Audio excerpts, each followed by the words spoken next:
Mtazamaji wa Star Africa Network. Je, ni kweli mechi ya Simba na Stellenbosch ya Afrika Kusini ni vita ya mabilionea CAF? Sasa ngoja nikwambie. Kitendo tu cha Simba kufuzu nusu finali ya kombe la shirikisho barani Afrika huku ikienda kucheza na Stellenbosch, ni wazi itakuwa ni vita ya mabilionea wawili, haswa wenye nguvu kubwa ya kifedha ndani ya timu hizo ambao ni Mohamed Dewji na Johan Peter Lubert. Simba imefuzu nusu finali kwa kumondosha Al Masry kutoka nchini Misri kwa penalti ya 4-1, wakati Stellenbosch imetinga nusu finali kwa kumondoa Zamalek kwa bao 1-0.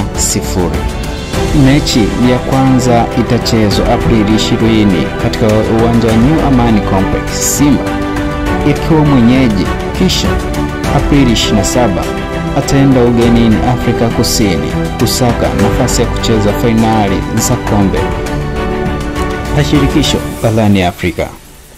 Mabilionea wa timu hizo wamekuwa nguvu kubwa sana iliyosababisha mabadiliko ya vikosi vya timu hizo ambavyo vimewatikisa Waarabu katika mashindano hayo msimu huu, haswa ukijaribu kuangalia mwenendo wa vilabu vyote viwili na vikosi vya timu zote mbili.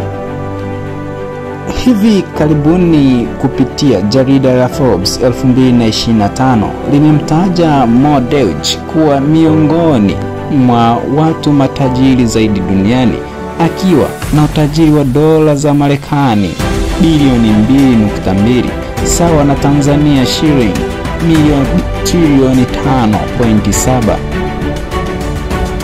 Mo anakuwa tajiri namba 12 barani Afrika na namba 1 Afrika Mashariki kwa utajiri huo.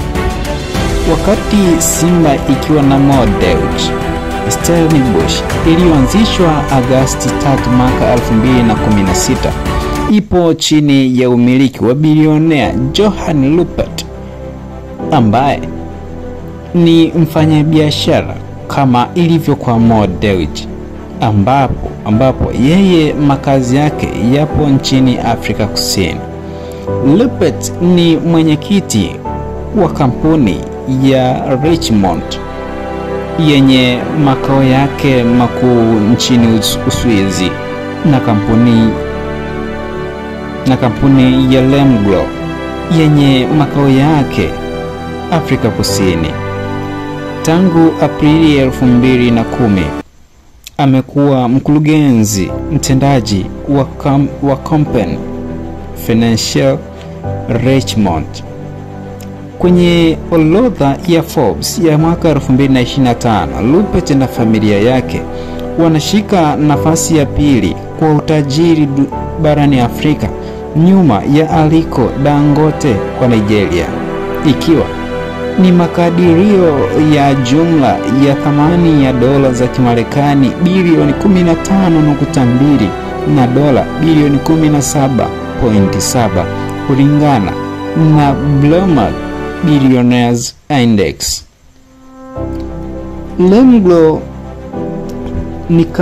ni kampuni inayomiliki uwekezaji mkubwa iliyoko Stellenbosch, Afrika Kusini. Ina maslahi katika benki, huduma za kifedha, bidhaa za kioo, huduma za matibabu, madini, mafuta ya petroli, vinywaji, chakula na bidhaa za utunzaji wa kibinafsi. Bilionea huyo tangu aimiliki rasmi Stellenbosch Agosti 2018 amefanya uwekezaji mkubwa mno wa kuifanya kikosi hicho cha timu hiyo kuwa na thamani ya Tanzania ni shilingi bilioni 33 za Kitanzania, kulinganisha na kikosi cha Simba Sports Club chenye thamani ya shilingi bilioni 6.4.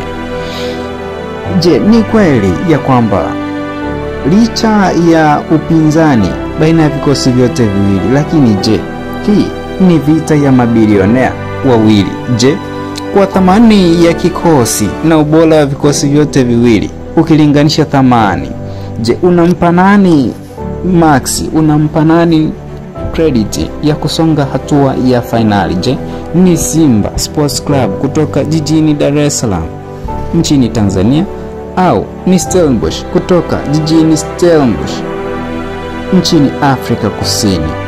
Ukilinganisha uzoefu, upana wa vikosi na ubora kwa sasa. Hii ni The Starving Africa Network. Bonyeza neno subscribe uendelee kuenjoy habari kemkem za hivi karibuni. Asante.